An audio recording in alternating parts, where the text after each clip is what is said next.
who don't know me, my name is Dominguez. I'm a family psychologist. And in working with families and growing up in the church, I always saw kind of one extreme where a family can be or the other. Meaning a good family that's healthy, connected, and really open, or really dysfunctional, messed up. Rarely that I see in the middle. And it's not that they don't exist, it's just I never saw it. Why? Because who knows, maybe my family was a lot more messed up than I would have wanted them to be. Or maybe it was just me.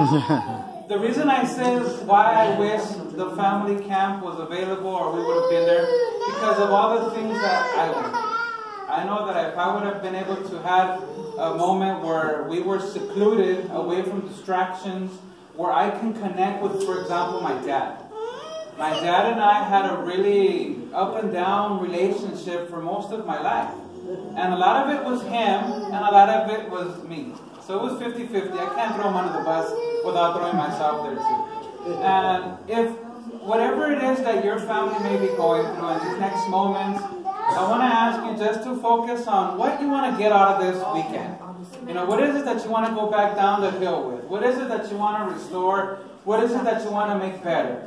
Not every family is in a bad situation. Not every family goes through struggles. If your family is fine, that's good. You know, I'm just going to speak in general. If there's something that applies to you, take it. You know, accept it, suck it up. Say, this is me. You know, don't tap your neighbor, don't elbow your husband, your wife. Say, no, this is me, Lord. You're telling me.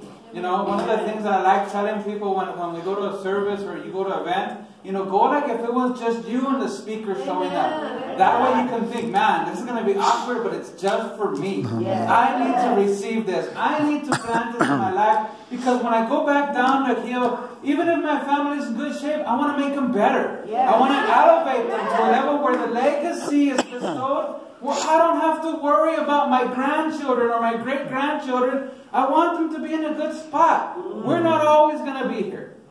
Let's be dramatic. Our days are numbered. They're counted according to the Word of God. I firmly believe it. So take the best attitude every single day. This is the day the Lord has made. Yesterday passed. Tomorrow is not guaranteed. 3 hours from now is not guaranteed. This is the day. This is the moment. I will rejoice and be glad. Are you really glad this morning? Yeah. I thought I was just that morning air. When I got out of the car, Pastor, I was like, man, this morning air is not going to kill me. Amen. So let me read to you some verses. We have a good amount of time. We may take a break here and there if I see you guys kind of just dozing off or getting upset.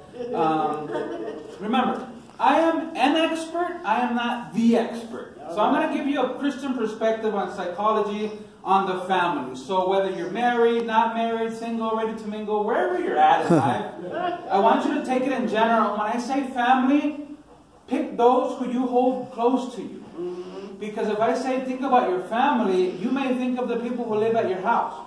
You may think of your extended family. You may think of whoever it is that has the same last name or your blood. Whoever it is, you pick. And now the second point I'm going to ask you is just to kind of ask yourself, what is it that gives my family strength? And what are the weaknesses? Because we all have families that are different all across the board. So let me read to you some verses. That way everybody is equally offended. You know, because God penetrates the heart. All right. I don't want to leave anything out. So let me talk to the husbands, the wives, and the kids. If you see them, remind them of this verse. The first verse is found in 1 Timothy chapter 3, verse 4 and 5. And it says as follows in the NIV. He must manage his own family well. Everybody say well. Wow. The Word of God tells us here that when we manage our family, you got to do it right. Don't do it according to your convenience. Don't do it when you feel like it, when you have time. The Bible says, do it well. That means your family needs the best of you, even when you have bad days, even when you get home tired, even when your dead dog's sick. You know, parents, you don't have off days, because whether you're tired or not, your kid on your worst tired day is when they nag at you the most. You know, right? You know why? Because you did the same thing to your parents. Oh, you don't remember? Nobody likes that, right? So it said, he must manage his own family well and see that his children obey him. He must do so in a manner that is worthy of full respect. If anyone does not know how to manage his own family well, this was the big question for the church. how can you take care of God's church? Meaning, if your family is messed up, how can you do well in your ministry? So this is why family camps are important, where you come and you get to isolate from the things that distract us day in and day out. Amen. You know, to the point where most of you, well, pastor does because he's, you know, the man of God. But I don't get service here. I'm like, man, only pastor gets service. So I'm glad, thank God, that GPS got me here. And as soon as the GPS went out, no service whatsoever. So God says, you're going to get there, but that's it. You're on your own after that. So manage your family well. We are about 2 months away from the end of the year. Lord willing, you have about 60-something days left. How do you want to end 2018? How did you start 2018? I asked you this question last year. How do you want to end 2017? How do you want to start this year? And most people don't have a family plan. And I'm not talking about cell phone. I'm saying a family plan. You know, where do you want to see yourself spiritually, financially, educationally, professionally, in every aspect that can apply to you? Where do you want to see yourself? Some people work 2 jobs, 3 jobs, and they never have money. Why? Because they never make a financial plan. You got to really learn how to manage your money. Some people have been born and raised in a church and they never connect with God because they never have that spiritual mentor. Amen. Some people go to school forever and they're never happy where they work. Why? Because they never really profess themselves in what they study. You know, so really look at yourself, divide where you are in your life and say, what have I done? What do I want to do this year? And where do I want to get to next year? If God permits, 2019 is going to hit you with a slap in the face. If you're not ready for it, pretty soon it's going to be Valentine's. The stores now do a good job of reminding of what's coming up. You know, right now, if you go to Hobby Lobby, all the Christmas decor is already there. So if you're ready or not, it's already there. In about a month and a half, Valentine's stuff is going to be up there. And then St. Patrick's or whatever it is they celebrate. Time does not stop for you. So let me give you just 5 seconds to ask yourself, what do you want in this rest of 2018? What do you want to see God do for your family? What do you want to see God do for yourself personally, in your marriage? You know, have you asked Him? Have you really sought God out? As Pastor was saying, you know, what we do in the little, God will do in the big. Yes. It also works backwards, Pastor, because if we give, for example, a small worry more attention that it should need, it turns into a big problem. All right. So realize your focus on what your situation may be. If you do things in the little, God will do it in the big. Yeah. But if you don't do anything, even the little problems will make you stumble. The next verse I want to read to you is 1 Peter chapter 3, verse 1. And this is for the wives. Praise the Lord, wives. Amen. And they're all quiet and turning around. This is, wives, in the same way, submit yourselves to your husbands, so that in any of them do not believe the word, they may be won over, not with words, but by your behavior. Our attitude at home sometimes says more than what our words can ever say. Our day-to-day, our Monday through Saturday. See, this is where it always gets quiet. I don't know why. What I say on Sunday has no importance as how if on Monday I don't practice it. What I profess, what I preach, if I don't practice it, it's a waste of time. So I got to really ask myself, am I really doing what I'm saying Monday morning or Monday afternoon when I get home from work? Am I living my testimony? Does my family see me walk the walk after I talk the talk? Does your family see you do that? Or are you only the good Christian on Sunday? You know, you really got to see, because your children are the first students you have. My parents, my dad, you know, co-pastor for many years, so I saw how he was, and I would give him, you know, a B+. He for the most part did. He was always a man of prayer, but he got mad. He was human. Usually at me, but he got mad. And I think I'm the one that gave him diabetes and high blood pressure, because I was always just that wrangled kid that had to be kind of brought back, because I was doing my own thing all the time. Always challenging, always second guessing, and always saying why. You ever had that kid? Or was it you? Third verse, 1 Peter This is for the husbands. Praise the Lord, husbands. Amen. Husbands, in the same way, be considerate as you live with your wives and treat them with respect. Everybody say respect. Respect. You got to give it to get it. I don't know where the philosophy ever comes out for the guys that say, well, you got to give it to me before I give you anything. No. Give yourself that ability to profess respect to your wife, to your kids. Be respectful, man. Show that of nobility of a man to honor your wife and your children and whoever is your loved one and give them respect. Show them. Because God is a gentleman with us. God has never humiliated me. God has never embarrassed me. God has never aired all my dirty laundry and put it on Facebook. God has never humiliated me on social media.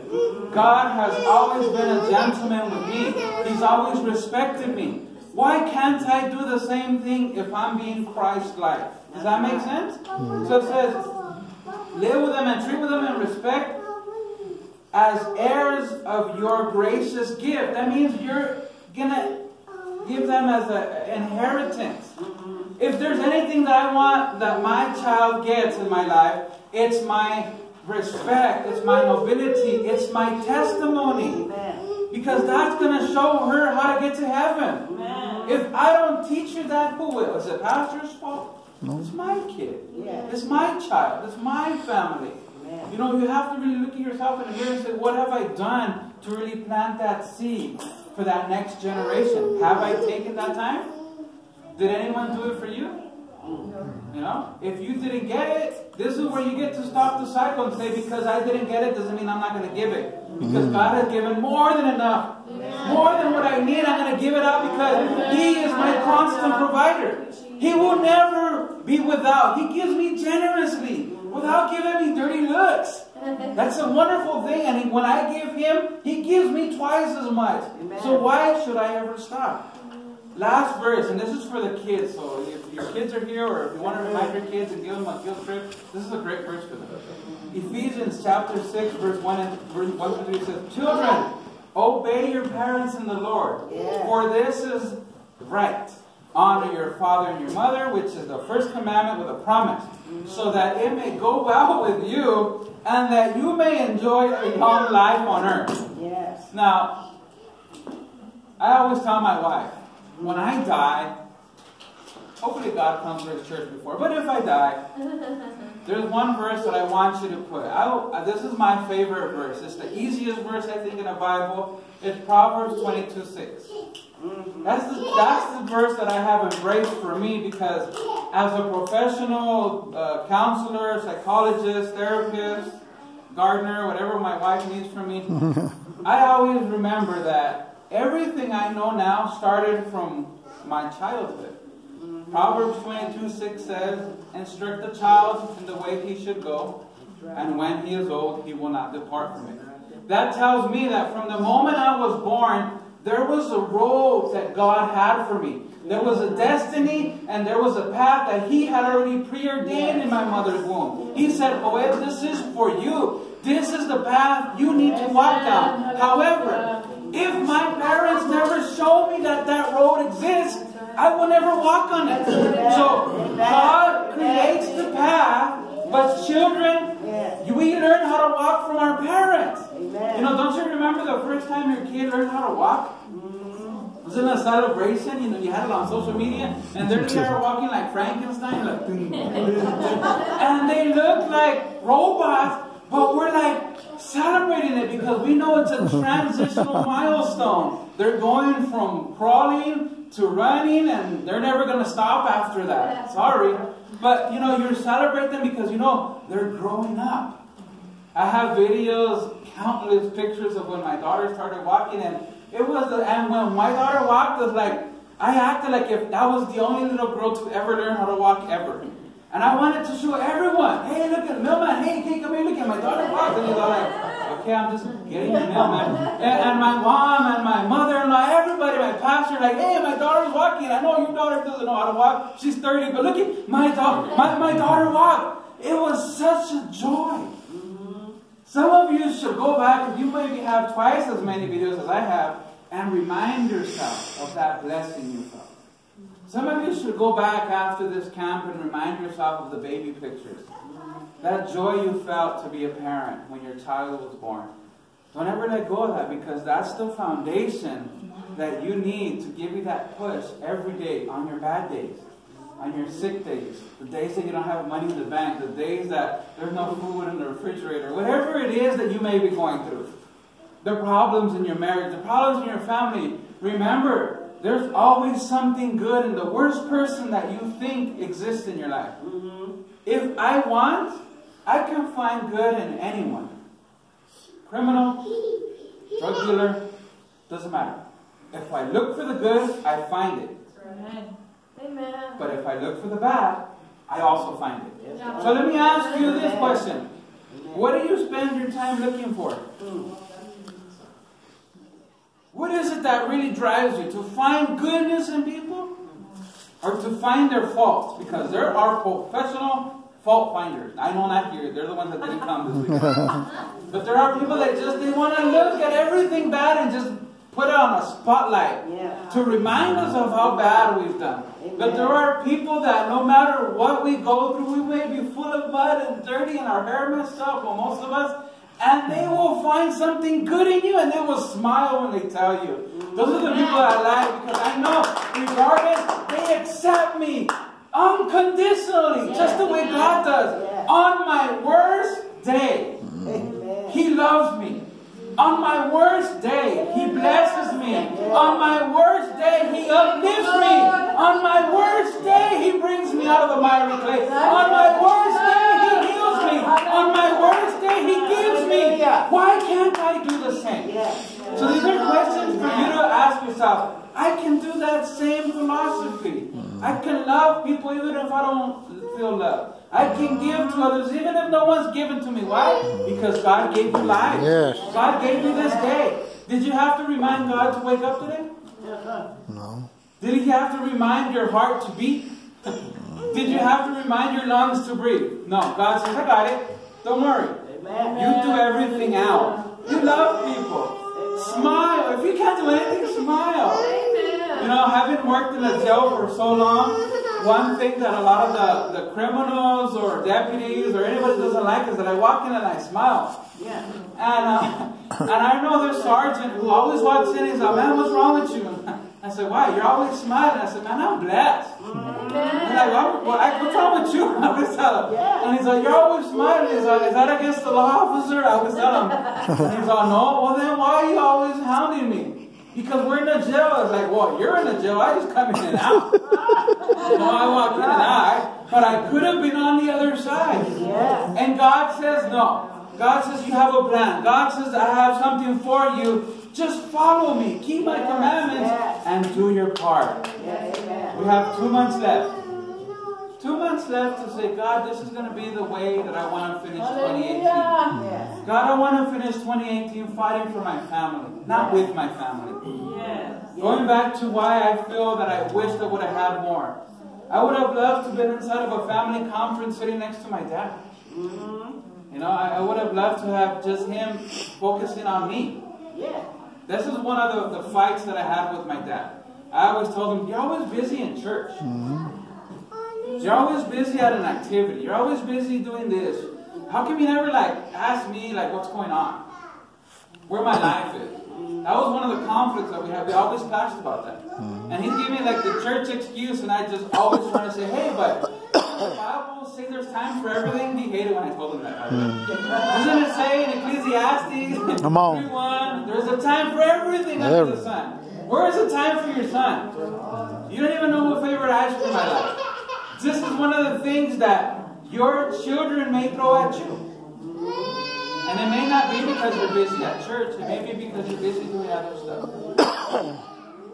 If you're not faithfully carrying out your responsibilities, we are not being faithful Christians. So what is your challenge today? What is your challenge? What's your problem? What's your need? What's your stress? What's your deal? I don't know how to put it. What is it that bothers you every day? What is it that stresses you out? What is it that keeps you up at night? What is it that gives you anxiousness? If the Word of God tells you, be anxious of nothing. You do know that the Bible says that? That means, this is the funny part, my job Philippians 4:6. Counselors, therapists, psychologists shouldn't exist because the Bible says, be anxious of nothing. So that means, oh, there goes all the mental health field. Why? Because if we really were anxious of nothing, you wouldn't go and need to speak to counselors. But the second part that people normally, rarely, ever read is, but in all things, pray. So, our pastor told us, take some time to pray. And I looked around to see kind of what the attitude was about that. He's not asking you anything bad. 30 minutes out of your 24-hour day. Amen. 30 minutes. Amen. And some of you said, oh my God, Pastor, I can't even breathe just because you're saying that 30 minutes. That's my... You already sort of hyperventilating. It's not the mountain air. It's because your body wants to resist what's good for you. It's what you need. Pray. In all things, pray. God, thank you for this day. Thank you for October. Thank you for September. Thank you for August. I didn't think I was going to make it past summer. We're already at the end of October. Why? Because you said I could. You have a promise for me. In all things, pray. When was the last time you honestly just prayed to God and said, Lord, I just want to thank you. Why? Because you may not have given me the Christmas list of demands that I always ask you for, but God, I'm blessed. I have life. My family is all right. My kids are okay. They're not perfect, but they're okay. You know, what is it that you need from God today? Family life, our relationships is designed by God. We're social beings. We're social creatures. We need each other socially. We connect. We don't pick our family. Sorry. We pick our friends. That's your fault. But our family, you're stuck with each other. So if they have these quirks about them, if they have their imperfections, guess what? So do you. But again, if you focus on finding the good. You know who used to do it? I don't know your family, but in many families that I know, who used to practice finding the good in us? Grandmas. Yes. Now this is a weird thing about how parents exist. Parents may be a direct, strict, condemning way with you. But then your kids come and they change. I remember when my daughter came in the world. And I saw my dad smile. I'm like, hey, you never smile with me. and he would get my daughter and get her and flip her and do all this stuff. And I'm in the background like, oh, me too. Some of you are laughing, but with a tear. Because I was like, wait a minute. What happened? This is like the Stonewall man. And all of a sudden, he's even speaking English. He's like, yeah, he didn't come here. Like, he never spoke English with me. It's something when grandparents, because I guess they can mess with their kids and love them, but then when they get feisty, they can say, okay, here, give them back. Grandparents also have this ability to just love us in a way that we need. My grandma, both my grandmas and my grandfather. I never met my other grandfather. He passed away before I was born. But they were always like giving me candy. You know, what little fat kid doesn't like candy? You know, I was always going up to them and thinking maybe he forgot I said hi to him so I can get another candy or something. So I would go, or they would give me money. That's even better. You know, who had one of those grandparents? They give you a buck is a buck. You know, that's $1 cheeseburger, man. So you're going up and you get this love because we want that. We know if we don't get it from our parents, we go looking for it. And this is where dysfunction starts to come out. If we don't get the right type of love at home, we go look for it from whomever will give it to us. And it's sometimes not the best people. Sometimes it's not the most influential people. In family, we learn to become social. This is where we learn to trust. This is where we learn to love. This is where we learn to connect with human beings. You know, think of yourself if you had siblings. Now, there was 4 of us. I think I told you this last year. I have an older brother. Then came me. Then came my 2 sisters. My brother was like the perfect kid. You gave him a stick, and he would play with that stick for hours and not bother you. That was the perfect kid. Who doesn't want a kid like that? He rarely cried. He slept, he did his nap. He was like, fake. I don't know what's wrong with him. That was my older brother. And then came me, the tornado. I was opposite. Remember I told you the opposite? So you give me a stick, I would eat the stick, put it in my nose, put it in my mouth, or in any other area where I could. And just be a disaster, a problem, a headache. I was one of those kids that ran up in church and tried to shake the pastor's hand while he was preaching. You know, I was like getting stuff and just very curious, very ADHD and a half because I just run at a faster speed. Really bad. I'm sure you're laughing now. But my mom, every time, I have like scars on my leg because my mom wouldn't pull my ears. My mom wouldn't hit me. She would pinch my leg. And she would like praise God with one hand and pinch me with another. She'd be like, ah, glory to God. And I'm like, oh my God. And she would look. She would give me the look like, when church is over. Every Sunday. Every Sunday. Did I deserve it? Yeah. I don't think I ever got abused. I deserved every one of those beatings. I don't know. But then came my other sister, my bipolar sibling. She's not bipolar, but I say she is because she gets some of my brother. She has her really calm moments where she's calm and doesn't bother her. But then she gets the Tasmanian devil in her. Like, what's happening here? So again, and then came the baby, the peacemaker, the one who tolerates all of us. She can manage my older brother, me, my sister, and herself, and still smile. She's like the godsend. So this was 4 kids. My parents had to learn how to manage all of us. So this is just to give you perspective of how we are as a family. You don't pick this. God says, this is a kid I'm going to give you. This is a child. You have to learn to manage, deal with it, be creative with him or her. If you don't, that's your fault. You know, God takes care of all the other things that you need. So as our family gets older, this is what you learn to deal with. Think of yourself. Who were you? Were you one of these, like myself or my siblings? Or there's other ones, there's worse. You know, I was the one who always got suspended. Yeah, I know. You know, I was always the one getting in trouble. They always knew my parents on speed dial. My principal in 3rd grade, I already knew my dad's phone number by memory. You know, so this is what my parents had to deal with. But it doesn't mean that we're lost causes. It means that we all have to get steered back on course. We have to get reminded there's still potential. There's still a mission. There's still what God has for us. So when you look back and you see your kid that's bothering you, that's making you feel restless, remind yourself, God has a plan for him or her. God has a purpose for him or her. Don't give up on your child. Remember, God has a plan. Yes, He does. And His plan is perfect. Praise God. This is the best thing about how God works. He designed in His perfect will our future, our present, and our past. He planned it out. He said, this is what you're going to go through in 2019. It hasn't even got here. And He already knows your problem. You have to be ready. Are you? Are you ready for that knock on the door? That bad news, that bad text, that email, the phone call. Are you ready for that? The loss of a job, the change in finances, the illness, the loss of a loved one.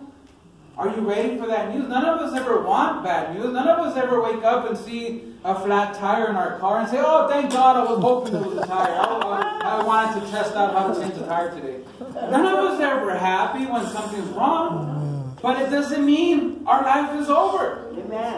If you change the tire, the car continues to move.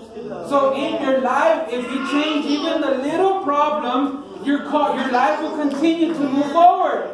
Stop focusing on the problem like if it's going to be the end of the world. This is what happens to a lot of people. Again, not you, your friends that didn't come.